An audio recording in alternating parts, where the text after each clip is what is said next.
Hey folks, Jim Thomas here, Fitness Management and Consulting, and welcome to our channel today. We appreciate y'all being here. And if you're new to the channel, if you're finding us that very first time, welcome. It's good to have you. And our topic for you today, it's things to consider before expanding your gym business. Things to consider before expanding your gym business. Now, before we get into our topic today, just a quick reminder, my focus, my mission here in the channel is I want to be able to provide as much information as I can to as many folks as I can, across the globe. And the best way I can do that is when you choose to subscribe to the channel. So if you've not yet done so, take a moment, hit that subscribe button. We appreciate it. And to learn more about me, learn more about my company, and how we can help take your business to that next level, be sure to check out those links below. And then for you folks who are looking to open a new gym, you need funding. You have an existing operation, you need funding, or you're looking to acquire a facility and you need funding. We can provide funding for up to $400,000 in funding. It is unsecured. There's no restrictions on use. The baseline qualification for that, it's a 680 credit score or better in Equifax, Experian, and TransUnion, and a minimum income of $50,000 per year each of the 2 previous years. Check out the links below under financing and funding for more information on that program, as well as other options that we have for your business to help you grow and develop. And so with that said, let's get into our topic here today. It's things to consider before expanding your gym business. And so whether you're expanding into additional locations, whether you're taking on more square footage, whatever expansion might mean to you, I want to give you some things to really think about. And so number one, make sure you clarify your goals. When's the last time you sat down and really looked at, what are your goals? And not only what are your goals, but why are those goals important to you? Make sure you're really clear on this. If you've not updated your business plan, this would be a good time to do it. But really get crystal clear on what it is you're looking to accomplish and why it's important to you. Sometimes it's easy just to kind of get caught up in things and, hey, let's expand, and we don't give it enough thought. So really clarify, what your goals are. Number 2 on my list of things to consider is reassess your vendors and partners. Reassess your vendors and partners. Who are the other companies, other groups, other people that you depend on for success? And so when I say reassess these, are prices continually going up? Are these folks that are going to continue to be around? Can they still provide the same services that you've had in the past at the same level you've had in the past? Really take a good hard look at that, because if you get into the expansion mode, maybe you lose a key vendor, a key partner, a key person you work with, could offer some decent disruption for you in terms of growth for you.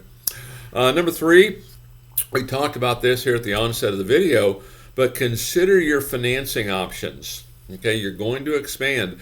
My suggestion is, if you can avoid it, don't do this on a bootstrap. Make sure you have funding in place.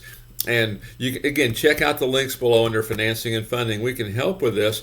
And there's a variety of options. You can have unsecured, no restrictions on use type programs. On a personal loan, you can get a business loan. There can be some factoring on receivables on an existing operation. There's a lot of options in there. So don't let your personal circumstances necessarily dictate whether you can or can't do it. Take a look at all the options. Normally, if you want something, we can usually get it figured out. So, check that out. The other thing you want to remember, too, as you're expanding, you really want to get in that habit of having at least a minimum of 30 days operating capital on hand. In a perfect world, 2 to 3 months, but at least 1 month of operating capital on hand.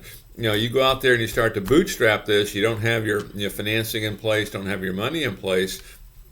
Tendency sometimes, hey, let's cut back on marketing, let's cut back on staffing, and now all of a sudden it becomes more difficult, to hit some of these numbers that you may have projected.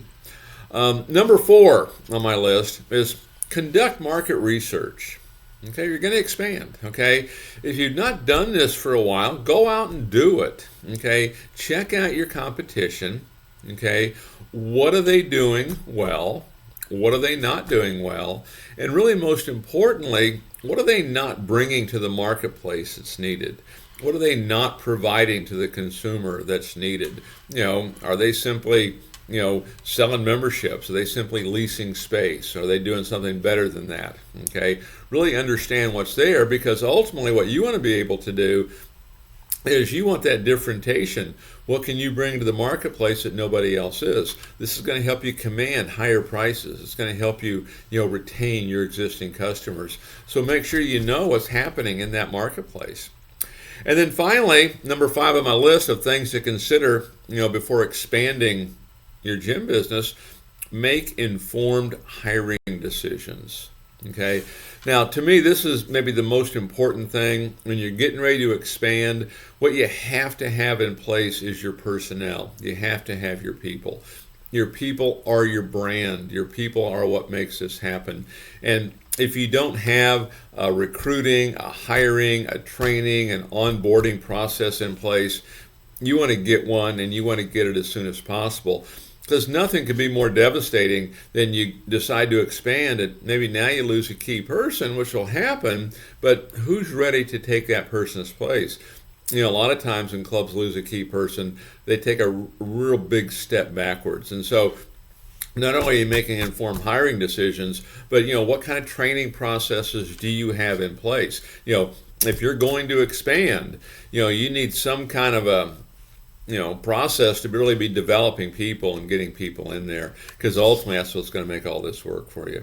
So take a look at those. If you're thinking about expanding, or maybe you're thinking about just getting in the business, these can be some things that you want to consider.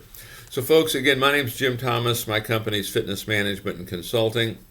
Appreciate you being here at the channel today. And if you've not yet done so, please take a moment, hit that subscribe button. We appreciate it. And then to learn more about me, learn more about my company, and how we can help take your business that next level, be sure to check out those links below. And then for you folks, again, that are looking to open a new gym, you need funding. You have an existing operation, you need funding. You're looking to acquire a gym, you need funding. We can help provide funding for up to $400,000 in funding. It's unsecured. There's no restrictions on use. Baseline qualifications, a 680 credit score or better in Experian, Equifax, and TransUnion, and a minimum income of $50,000 per year each of the 2 previous years. Be sure to check out those links below under financing and funding, for these programs, and more information and other financing options we have for you as well. And the big thing you want to know here, there's a program out there for everyone, okay? We just have to look and find the right one for you. If you get turned down for one, let's look at the others. And one of the great things is a quick reminder on these programs. These are all no cost, no risk to apply. It's all soft credit pulls. So we can take a look at this without having it affect your credit if you decide not to go through with it. So again, my name's Jim Thomas. Appreciate you all being here. And we look forward to seeing you all in that next video.